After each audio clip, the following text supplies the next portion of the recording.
You're watching Swipe. Here's a little taste of what we'll be bringing you over the next 10 minutes.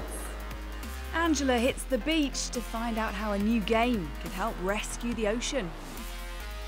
I get a lesson from a 17-year-old world drone racing champion. And we've got what our reviewer says is the most unique game of 2017. Welcome to Swipe. If you're a regular Sky News viewer, you've probably already heard about our environmental campaign called Ocean Rescue. We launched it at the start of the year to help educate people about the rising level of plastic in our seas. It's an issue that's close to our hearts, which is why this week Angela has been to meet one lady who's highlighting plastic pollution via gaming. 23-year-old Daisy Kendrick started We Are the Oceans to appeal to millennials on their terms. Now, with the backing of the UN, she is working with one of the biggest game developers and distributors in the world. The aim? To bring together the message about the ocean and its importance to the connected generation. She's working with the teams behind the worldwide hit mobile game Angry Birds to get that message across. So we partnered with Revio to put our games onto their platform, giving existing gamers on Angry Birds the opportunity to learn about oceans. We've actually had the highest percentage rate of people clicking to learn and play about oceans out of any other partnership Revio have done before. 8 million tonnes of plastic flows into the ocean each year, and it's predicted to outweigh the number of fish in the sea by 2050. Now, Angry Birds has had 3 billion downloads, and it's hoped that by utilising these enormous gaming platforms that it will educate people about the important environmental issue and encourage them to do more. The big catch gets players to collect as many different plastics as possible. Along the way, facts pop up about why they're damaging to our oceans. Players contribute towards a collective target to remove £1 million of virtual plastic. And at the end of the game, there'll be a pop-up with more information about the plastic topic and a link directly to our website asking people to sign up and learn more. So for our Small Island Developing States game, which is about carbon emissions and sea levels rising, we've had over 65,000 pledges of people committing to reduce their carbon footprint. Plastic kills hundreds of thousands of fish and seabirds every year. And scientists are concerned it will have direct implications on human health by acting as a sponge for toxins which are eaten by fish and then work their way up the food chain. With millions of people playing games every day, it's hoped the ocean pollution message will reach this audience on their terms and drive change. Angela Barnes, Sky News. And if you want to follow Sky's Ocean Rescue campaign, take a look at our website, skyoceanrescue.com. Now, stay with us if you or your children fancy a future in drone racing. I'll be getting tips from a teenage world champion. It's coming right up after a roundup of this week's tech news. A competition has been launched to find new technology that could identify possible terrorists and protect people from attacks. The government hopes the scheme will improve surveillance in crowded spaces. Up to £2 million will be made available to fund further research into the tech. Apple's patented a method for iPhone users to secretly phone the police when it isn't safe to physically make the call.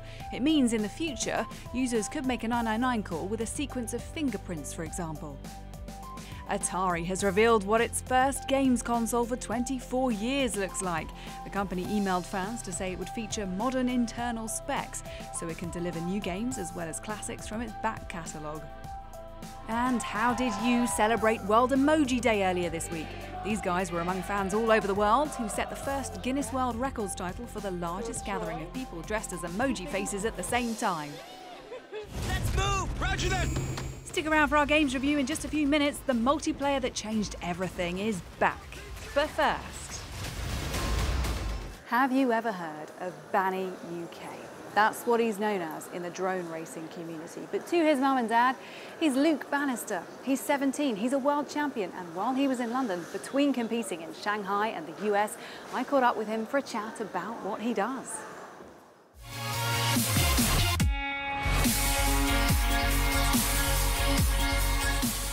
essentially I-race drones, and we call them FPV drones because we fly them through first-person view, as if we're sitting inside the drone.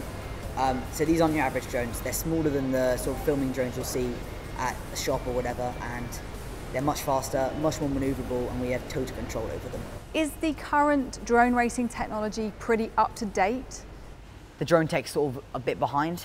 I mean, the motor tech, the speed controller technology, which controls the motors, is pretty up there, but the cameras and the video transmission systems are still sort of redesigned surveillance systems using analog frequencies, but we're starting to see high definition systems which we can fly through coming into the market. So moving inwards, we have motors, speed controllers, and flight controller. This is sort of like the main system which controls how it flies.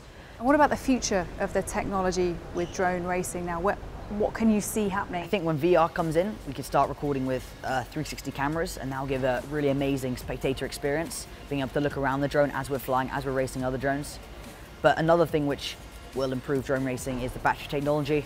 Right now we're using lithium polymer batteries, and we're slowly getting better batteries, but that's really our main thing that's holding us back right now. Is there money involved in these competitions? It depends. Around the UK, there's not really much money involved, but it's so fun racing, like with the grassroots, with all the friends here. But usually in the more international competition, there is money involved, but really I do it for the fun of it and the enjoyment of racing. So do you get to keep the prize money, or does that go to the team? Get to keep the prize money, and some of it goes back into the team, which is good because it helps support us going out to races.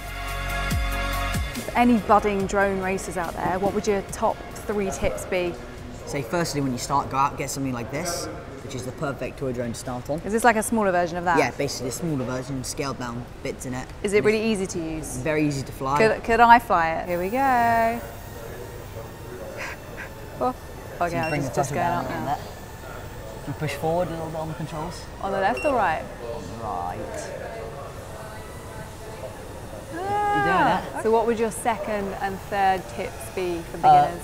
My second tip would be practice and have fun.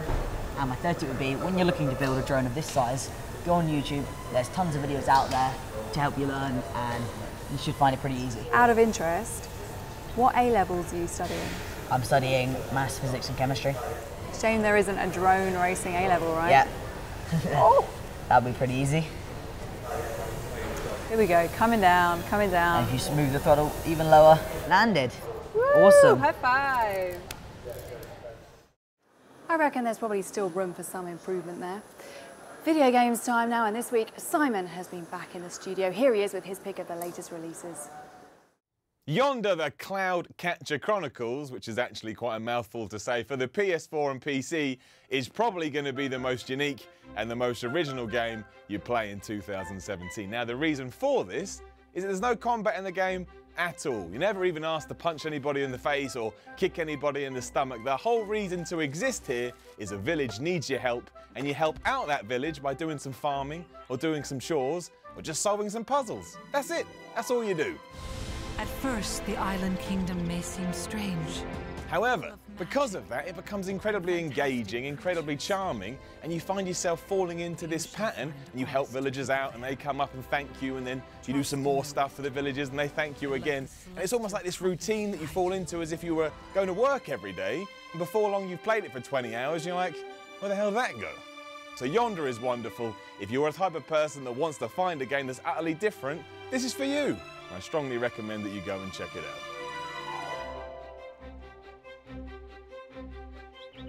Call of Duty 4 Modern Warfare Remastered for the PS4 and Xbox One is the shooter that came out back in 2007, reimagined for the modern day, and can you believe it, even though it is 10 years old, it's still one of the best shooters that's ever been released in the history of video games. Better still, if you only got into Call of Duty after this game was released, you can go back to it now and still get a massive kick out of it. It hasn't aged that badly. And if you're looking for a trip down memory lane, this is perfect. I tell you, if you did play it back in 2007 and enjoyed it then, you're going to revisit it now and still think it's the best of the entire series. And that is saying something. It is a little bit pricey, given that it is just a remaster, but that aside, it's still a wonderful experience. And again, it's the best shooter ever made, arguably, and there's something to be said for that. Minecraft Season 2, Episode 1, that is called A Hero in Residence, is the second series of Telltale's very successful Minecraft story mode. And while this does exactly what Season 1 did. That's why it's so good. That's why it's so fantastic. What is this thing? It's never too intense. You're meant to play it on a Sunday afternoon while you're relaxing back in a chair. Much like a Disney movie, it has been designed for parents to play it with their kids because all kids do love Minecraft, and a parent can enjoy this as opposed to when a child does play Minecraft and just spends hours building blocks and other strange creations. Don't worry. I've got it. If you like Minecraft, but you want to enjoy it in a different format or enjoy a different way of approaching it, that's what Telltale's done here. It's nice, it's easy, it's simple. Go play it. That's it for this week's show. Don't forget you can catch up with any of our Swipe episodes on demand in all the usual places, and follow us on Twitter @SkyNewsSwipe. I'll be back next time. See you then. Bye-bye.